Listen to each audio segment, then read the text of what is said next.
MBC에 대해 경찰이 압수수색을 했는데 예. 이와 관련해서 뭐 야당 중심으로 과잉 수사가 아니냐 이런 얘기가 좀 나오고 있는데 혹시 이에 대해서 입장 있으신가요?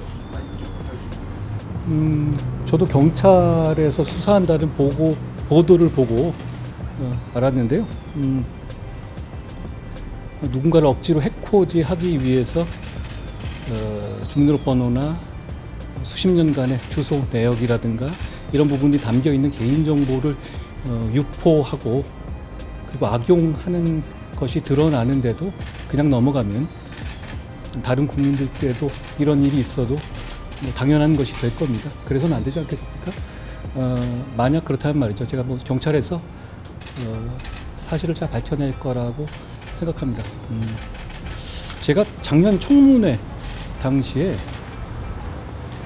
제가 15년 전쯤에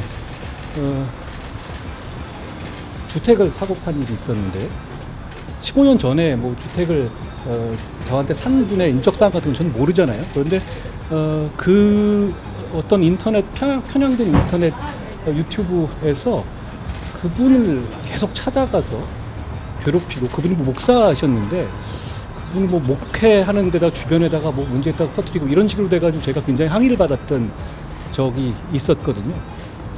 제가 당시에 도대체 저도 모르는 이런 인적사항을 어떻게 알았을까 굉장히 의아했던 기억이 납니다.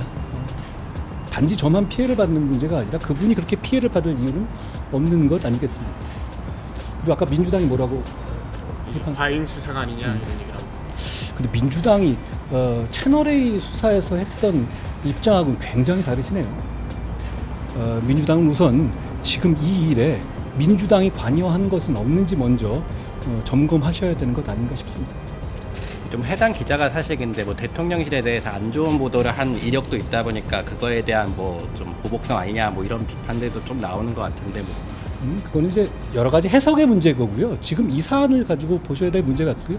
제가 이제 이 사안에 대해서 수사를 하는 주체라든가 이런 건 아니고 저는 피해자의 입장이기 때문에 거기에 대해서 제가 더 상세하게 말씀드리기는 적절하진 않을 것 같습니다만 어떤 누구를 해코지하기 위해서 불법적인 정보를 유포하고 그걸 악용하면 안 되는 거는 누구나 동의하지 않겠습니까? 다른 국민들에 대해서도 그런 일이 일어나도 안 되는 거겠고요. 그게 언론계의 뭐 상례라든가 일반적인 일은 아니잖아요.